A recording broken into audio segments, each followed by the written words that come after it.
Welcome back to the Ref Show. Loads to talk about in this section. We've got the FA Cup final coming up at the weekend, and John Moss is in charge of that. We wish him all the best. We're going to bring Kevin Peterson into the conversation and also talk about an up-and-coming referee, Andy Madley. And of course, Robert Madley's doing quite well as well at the moment. But first of all, let's complete the Premier League picture. Newcastle United stay up. I know that John Carver will be delighted about that. You've been in touch with him recently. Yeah, I mean, he's a good friend of mine, as Sam is a very good friend of mine, and as Sam's assistant, Neil McDonald, a very good friend, is very close to John Carver. Right. So I think it was fitting that Newcastle had West Ham. If they were going to win any game, it was going to be, you wanted any team at home in the last day of the season fighting for survival, you would want most probably West Ham, because obviously, people were saying they haven't done very well, but I think Sam's done a terrific job at West Ham this season, and if you look at Sam's previous clubs, for one reason or another, they've dispensed of his services. Bolton, Newcastle, Blackburn Rovers, all got relegated out of the Premier League, and now West Ham have dispensed of his services, and who knows, they're moving into the new stadium in a couple of years' time, so they need to be in the Premier League. So the appointment's vital of. If the next man does as good a job as Sam, he'll well, very I mean, as I say, yeah, absolutely. He'll not want for interest, will he, Keith? No, I think the important bit there was on the Newcastle game was Giltiaris, who scored one of the goals. I mean, what a season he's had. He's struggled with and recovered from cancer. And then scores that goal and makes the first one before. A fitting script. And obviously, it's great because inspiration for everybody else that's battling cancer. I've been through it myself, and you know exactly what he's going through and how he's feeling. When I come back from my first game and Keith was there, it's exactly the same. And to going on to the game, I thought Martin Axon refereed the game magnificently. He managed the game superbly. Yeah, I mean, we wish him really well tomorrow in this Wednesday, isn't it? Yeah. In the Europa Cup final. I'm blogging. I think it's a terrific appointment for him. I think it does show how, the ups and downs of refereeing. It does kick you. The game does kick players. It kicks referees. This guy's recovered. And he's performed really well. Throughout the season, I think we've been very fair with Martin. I think you've commented on his overweight, his fitness, and I'd like to think that perhaps we've contributed to him sort of pulling his socks up, because he has had a second half season. He has had a very. I think he took that criticism on the chin as well, which I think is all credit to him, and he's emerged. He's banging form. There's no question.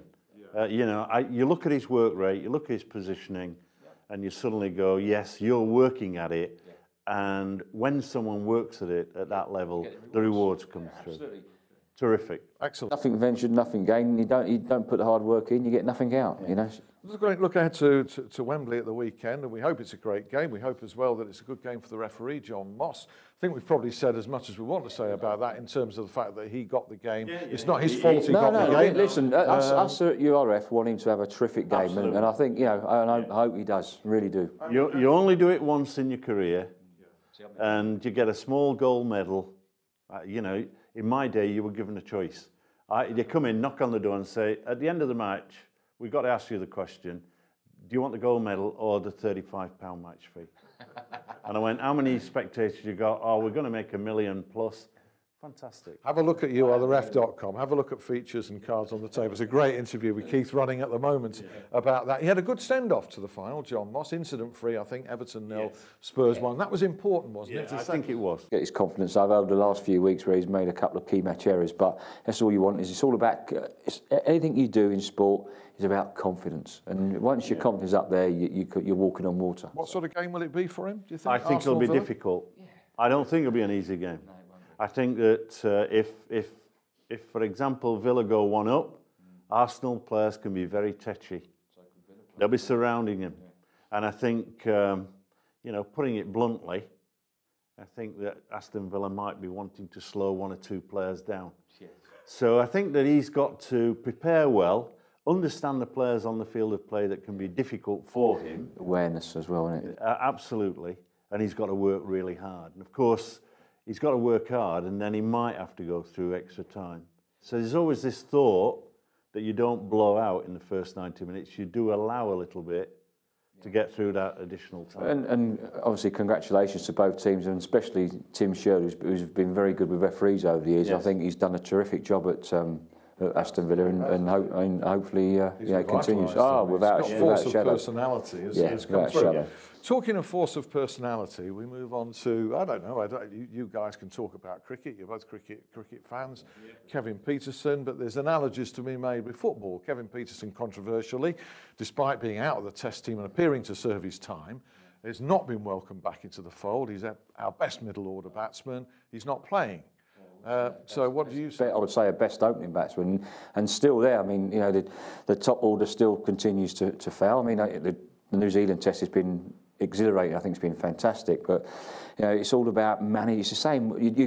Your top players there's always something about top players, whatever sport, and they need to be managed. And for me, if you go back to Michael Vaughan's days, I mean, we never ever had a problem with Kevin Peterson because he knew how to manage. He knew how to talk to him. He knew what made him tick. He knew how to get the best out of Kevin Peterson. And unfortunately, since Varney, there's not been the right people in the captaincy to knowing how to manage. So we can apply this to football to players like Bestie and Gaza, and they found managers who were able to integrate them and make allowances. Cantona as well was superbly managed by Sir Alex. As referees, we used to have to manage those personalities. I mean, what about you? You had him to put up with. Well, now I've got it. Now I've got him to put up with. It's not fair. Take him over again. The challenge for any general manager or boss or anything in industry is to get the best out of your workforce, and therefore, as a boss, you've got to be flexible. And sometimes it's a little bit like you say it, you mean it, and then it's closed. And then you move on. And I think that sometimes when there is this big sort of conflict, it's the media and all that goes with it. It's about a lack of communication. And it's about awareness of the player. I mean, you take Fellaini. I refereed him many times, and you times at Wayne Rooney and Van Persie and Vieira and Keane and all those players. Barton and. When Fellaini comes on, you know what's going to happen. You know what he's capable of. So you just got to say, hey, you behave. I mean, I've done it many times to many players. Hey, you behave yourself today, because I'll be watching you and I won't take my eyes off of you. And then he knows that you're watching him and you can't get away with anything. And that's what it's about. Gascoigne was a typical one. If Gascoigne was, do you apply this to refereeing though, Keith? I know Gascoigne being a typical one, but refereeing, you've got the guy that you say is the best referee in the Premier League, Mark Clattenburg, this season has missed out on various key appointments throughout the season. You can't equate him with the Peterson type of maverick, can you? He's not a maverick. I think at the end of the day, if Mark has already touched on it, if you're an elite performer, right, you have a very strong personality. And there is a touch of arrogance that comes through. You have to manage these people. I mean, you used to have that with Jeff Winter. But I'll tell you, and Graham Paul. Yeah. But let me tell you, in preparation, they contribute to the discussion, and when they got onto the field, they'd do the job. So you used to say to them, look, I'll be tolerant, providing you're doing it and performing on the field of play. And with Clattenburg, I think it's just a lack of communication, plus a lack of fairness. I think it's different. In his case, he's not being treated fairly. It's a lack of man management, and that's what it's all about. It's about managing your players, managing your men. The referees are no different to players. No. It's all about managing them and getting the best out of them and giving them the confidence and putting your arm around themselves or giving them a kick up the backside sometimes. And unfortunately, that's lacking in the refereeing world at the moment. It ain't about the numbers, is it? And finally, let's finish on a good note with a young referee, Andy Madley, who refereed the Preston Preston 1-4-0. I mean, I watched the game, and I've got to say, I was impressed. Yes. I was impressed. But reason why I was impressed is, there was the first 10, 15 minutes, there was challenges going in. And do you know what? he didn't reach for his yellow card. No. He didn't reach for his yellow card. And that's what it's all about, managing the occasion, managing the situation, managing the event, managing the players. And I thought he'd done that extremely well. And come for me, you know, then got the players on side. And his accuracy of decision-making was excellent. And he managed the whole event. And I thought he was excellent. I mean, if I was Mike Riley, I'd get him onto the Premier League list now. Oh, absolutely. I wouldn't hesitate. You know, I mean, I look around, there's a dearth of talent, and he's one. Yeah. And I agree with Mark. I thought that through that difficult first 10, 15 minutes, he was unselfish. He didn't go, he kept his cards in the pocket. And I thought he managed the game and very positively. And I'm thinking, he's got all the attributes, just like his brother. Yeah.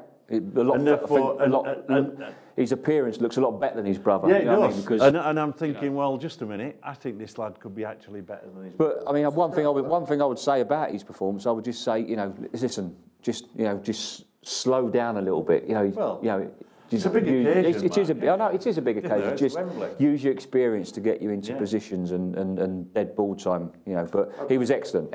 Right. Well, you haven't seen the back of us, by the way, for the summer. Thanks, Keith. Thanks, Mark. We're moving on to Major League Soccer and looking at that. It's a developing scene. Furthermore, it'll have Frank Lampard and it will have Steven Gerrard gracing it next year. Congratulations to both of those. So stay tuned to the Ref Show. We'll be back with MLS next week. See you then. Bye.